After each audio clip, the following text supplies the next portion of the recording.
Happy Wednesday, team. Here is your scaled version with Coach Julia on our Metcon Wednesday. Same as our RX, guys. We're seeing 3 10 minutes with a 5-minute recovery in between. So that recovery this week is a little bit longer than our previous 2 weeks ago with a 3-minute. This just sees us increase our rep scheme here for a couple of the bigger factor numbers around your power movements, like your thrusters, your squat cleans, and then your snatches. So our first 10-minute workout has us see a Devils Lunge, a dumbbell snatch, and a double under. So for those of you guys that are still acquiring those skills, okay, your double unders will be a great place for you to practice here. According to the coaches, you will also have attempts. So if you are struggling with those double under reps, you will be attempting those double unders in your workout, and then you will move on. First one is your Devil's Lunge. So Julia's going to hit a Devil's Lunge position. So hands going to go on the bell. She's going to hit a burpee position. She's going to come all the way down toes. You can notice her feet are a little bit wider. She's going to take a nice big jump up into a clean position. And then she's going to keep her arm long, clean it up onto her shoulder. And then the same leg is going to go back with the arm there. That's just nice and easy. If you mess that up, you'll figure it out as you go. But the weight's going to go back down, and then she can go again. Nice big clean, and then lunge. The importance here is just the clean catch position when she comes up. The last thing we want is that bum in the air with the head down. You're going to struggle to bring up the weight. Your next one is your dumbbell snatch. So same thing, she's going to use the same one. She's going to focus on that bum below, chest up nice and high, hand to the side. She's going to drive through her legs and then glide the bell overhead. She's going to come all the way back down again and then go again. So she's going to keep cycling, and she has the option. She can keep it in her left hand, or she can drop and then catch and then turn over. So you'll notice there she doesn't put both hands on the bell at the same time. She kind of drops and catches. That's going to allow the body to brace for your next rep. Your last one is going to be your double unders. So just as before, Jay's going to show you a single, double. And this is just a great way for some of you guys to start practicing. So Jay's going to crack on. She's going to do a couple of singles, and then she's going to hit a double. So you'll notice her height of her jump and then her quickness of her hands. So we typically tend to put them together. We look for the jump first.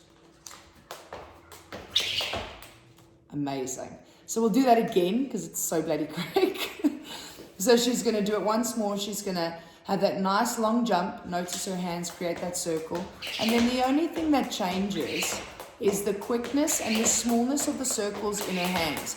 Her feet stay nice and long. Her toes point down as she jumps. And imagine if you're headering a ball or you're trying to jump to see over a fence. You wouldn't hike your knees. You would keep your legs nice and straight. That's your first workout.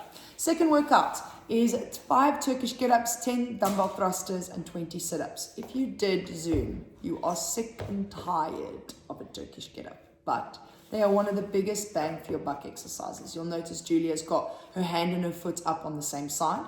She's going to rotate into her right shoulder. So that's the rotation that we don't typically see in CrossFit. We're going to push into the hand and then up onto her hip. She's going to rotate, pop her hip up to the ceiling, and then she's going to slide that knee underneath. Come up, push through that foot, and then she's going to stand. Notice how she keeps looking up or looking at her belt. She's going to take the same leg back down, and then her hand's going to go to the side. So if I was to draw a line from her hand to her hip to her bum, it would all be in one line. She's not going backwards. She's going to push through that front foot, slide through, and then put herself down, elbow first, and then back down. Amazing. Her next one is going to be that dumbbell thruster. So same as before, we're looking for the power through the hips. We typically don't think much of any dumbbell thruster or dumbbell squat clean because we're always chasing the bar. This is one of our biggest areas for mobility, also left and right in our shoulders, as well as strength in each side. We typically tend to be stronger on one side than the other. So she's going to drop down into her squat. She's going to power up, and you'll notice all that power in her hips as she goes up and down.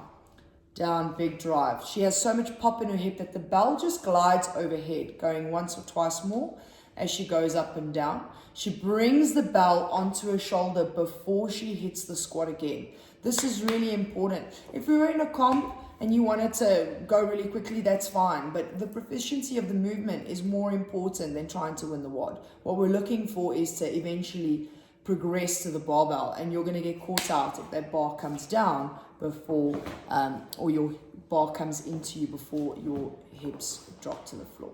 Last one is that sit up. So same as we did before in the RX, she's going to slide back, use that powerful pop of the hip to pull her forward. Amazing. If some of you typically tend to seize up through your back, there's a lot of external rotation here. What we can do is extend the feet outwards so Jay can actually just slide them out. Keep the legs nice and close, and then have them completely extended out in front, very gymnastic-y. And then do the same thing. So she can reach all the way back and then extend forward and then just touch her feet. So obviously for some of you guys, if you really struggle with kind of your back position and you typically tend to see it seizes up, it's because we squeeze the bum so violently there. The squeeze is no different. Your foot position is just a little different. Your last one, so same thing, 10 minutes, 5 kick-ups, 10 dumbbell squat cleans, and then 20 down-ups. The kick-ups are one of our favorites, so we're going to approach the wall just like you would your handstand.